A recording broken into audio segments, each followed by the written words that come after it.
Okay, so in light of all the Iran stuff, there is some really good work being done to support the Iranian refugees that are going to be going through it, probably in more ways than one, that I wanted to highlight. And this is practical stuff that I think we could all be praying for and potentially participating in. So check this out. This is from CBN News. Shout out to CBN News. We're going to have Billy on the channel tomorrow. Let's check this out. Celebrating, including a community of Christian refugees in neighboring Armenia. That's also where CBN's Operation Blessing is getting ready to provide food, shelter, and other aid to refugees fleeing Iran. CBN's Chuck. Okay, so if you guys didn't know, so this is Armenia. I'm ethnically Armenian. That is my background. I was born right here in Baku, Azerbaijan. This is Turkey. Iran shares a border with both Armenia and Azerbaijan. So this situation is near and dear to my heart personally, and I love that the Armenian people are stepping up and being the hands and feet of Jesus and trying to present aid to these folks. Colton reports from Armenia. News of Khamenei's death sparked celebrations among Iranians living in Armenia's capital. For many, this is the moment they've been waiting for, the end of a regime that drove them from their homeland. At 1 a.m., we went to the street in front of the Iranian embassy and started dancing with a bunch of people. Dancing, jumping, called to my friend, called to my daughter and son-in-law. The previous regime, well, hopefully the soon-to-be previous regime, made it hell to be a Christian in Iran, in case you didn't know. I'll be happy, so happy.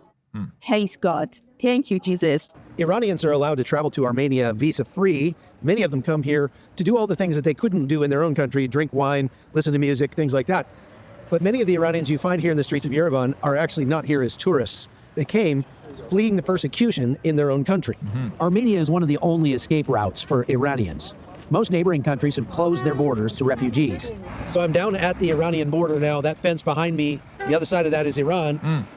The border crossing is closed for anybody going into Iran except Iranian citizens. And then there are people streaming out of Iran right now.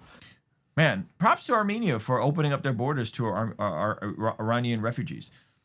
This is huge. And notice the type of folks that are coming over to Armenia are Christians, right? So you can open your borders to the right people that are willing to assimilate without having open borders where you have folks coming from all over that are not willing to participate and engage in your same values.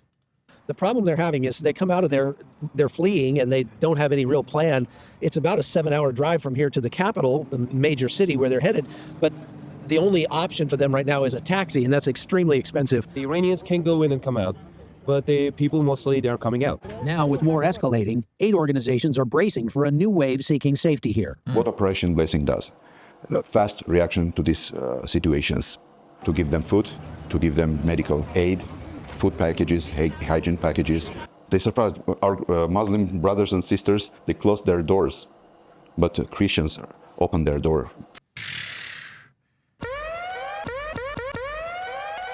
Surprised that the Muslims close the doors, but the Christians open the doors. I love this. For us. Working alongside Operation Blessing is the local international church in Yerevan, and they've been waiting for this moment. So Operation Announcing Freedom, we've been planning for 6 years to go into Iran and proclaim the gospel in the cities and in the villages. We have now 147,000 Bibles already from Armenia to go into Iran, and our plans are to set up mission bases in cities, and then from there, distribute the gospels and declare who Jesus is to the. There's already been news of just like a massive revival happening in Iran. I heard something outlandish, like 80,000 mosques closed. And so this has already been bubbling for a while, right? Iranian people. As the future of Iran hangs in the balance, Christians here are preparing, not just to receive refugees, but to answer what they believe is a once-in-a-lifetime call. Praise God. Thank you, President Trump. I love you so much. I love you. This is the part that the media don't want you to see. Right? They don't want you to see a bunch of folks who are Middle Eastern and Persian thanking President Trump. Again, that's not I'm not endorsing everything Trump's ever said or did or the way he's even gone about this. But that why are we not hearing more about it? Like it's so wild that they're like not wanting to show this. Well, Chuck Holton joins us now from Armenia. So, Chuck, you're right there on the border with Iran.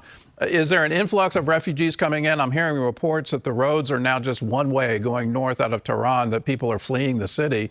Is that really happening? What are you seeing on the border? That's right. Well, we're pretty far from Tehran, but what we are seeing here are people coming out of Iran, dragging their suitcases, as you saw there. And again, they don't really have a plan. Now, they can come into Armenia on a 90-day tourist visa, so that this is the only land crossing that is still open out of Iran. And so if they're going to flee the country, they can't fly, and this is the only place they can come. I would have thought there would be more of them, but actually in talking to the Iranians that are already here, a lot of them are just sort of waiting with bated breath to see if the regime falls. And if it does, they can't wait to go back to their families because many of them have left families and friends behind. Is Armenia, my general impression, it's a poor country. It's in need of aid itself. Do they have the resources to take care of these refugees? No, they don't have the resources to take care of too many of them. And they already have a lot of refugees in Armenia from the Nagorno-Karabakh conflict that ended in October of 2024, right before October 7th happened in Israel. So they have about 120,000 refugees already. This is a tiny country of 4 million people.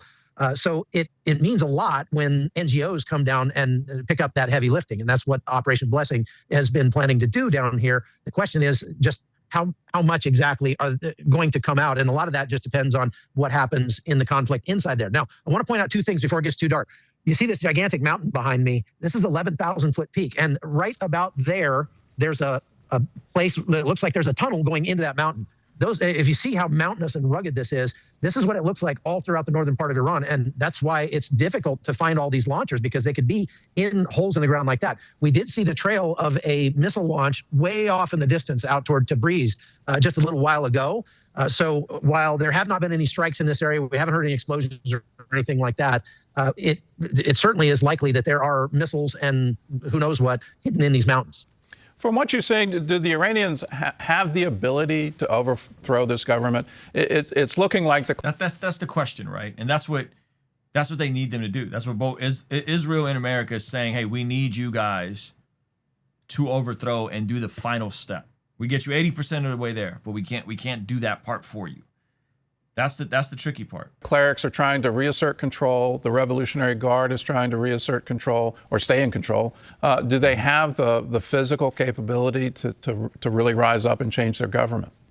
That's a very good question. Not until the IRGC is degraded a lot more than it is right now. You realize that they've been planning this for like 30 years, and they knew that there would be a concerted effort to take out the leadership. And so they did exactly what they did in Venezuela, as a matter of fact. And they've got thousands of IRGC generals. They have a lot of authority, a lot of power.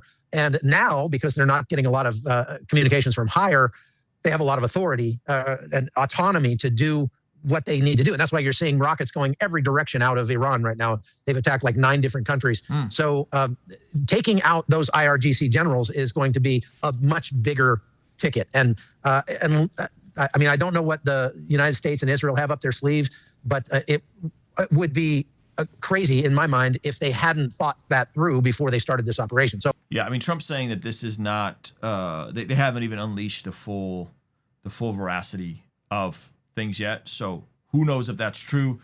I don't know. I believe that they did. I wouldn't put anything past the Mossad and the CIA. And so it's likely that they're already working to try to help people rise up and give them the assets that they need to do so. That's why we have A-10s in the theater. I mean, A-10s are for close air support of people on the ground. And since we're not going to put our troops on the ground, that means that they're planning on supporting some other people on the ground, likely Iranian militia groups or something. So he says, since we're not going to put our troops on the ground. So is that a hard line? Because I'm curious, because that's the biggest concern, I think, for every American is like, hey, hold on. We just don't want troops on the ground. We want to help the Iranian people, but we don't want to have troops on the ground. Is that the hard line that is currently being said right now? I hope so. I hope so. That doesn't mean that there's not going to be cost to this. There's already human cost to this, right? You're already talking almost 10 American lives lost, and I want to say dozens injured, plus the situation that happened in Austin. So I don't know. Well, the CIA, I read a report, they predicted that if you take out the leadership, what's going to happen is the Revolutionary Guard is going to assert its authority. They have a vested interest in it that if they don't maintain the control, it means they're going to die. That people will kill them because of what they've done. I mean, the massacre of the civilian population. So they said they don't want to put large groups of troops on the ground, but they are willing to put troops on the ground. Just last month was all at the direction of these local authorities. And yes, they had permission from higher ups, but it was them firing the weapons. So it seems that we're into a much longer period of transition than perhaps anybody really has a grasp of how long this is going to be. Do you anticipate, is there any anticipation in Armenia that this could turn into a much wider conflict? Yeah, I'm not sure it could get much wider than it has so far, but I just want to say that observation you just made was very astute, and it speaks to the fact that this is a much more complex and thorny problem than just bombing some missile sites. And I mean, they could continue this back and forth with missiles until Iran runs out of missiles, and they still would have the problem of the IRGC. So that's something they're going to have to deal with. And so whether or not they're able to kind of cross that Rubicon remains to be seen. Yeah, so I think that's the current statements from the president is like, hey, stand down. Some of you guys can get amnesty. Some of you guys can help set up. And the reports that are coming out from the Israelis and the Mossad and all that sort of stuff is there are folks in the IRGC that are willing to flip on their government and reinstate the previous Shah's son. I hope it's that smooth. That would be amazing.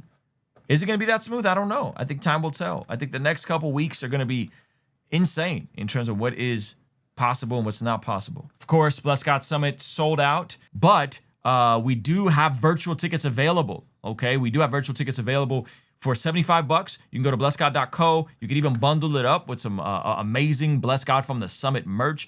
Pick yourself up a virtual ticket and come hang out with us. That's all the replays, everything is available on the virtual ticket.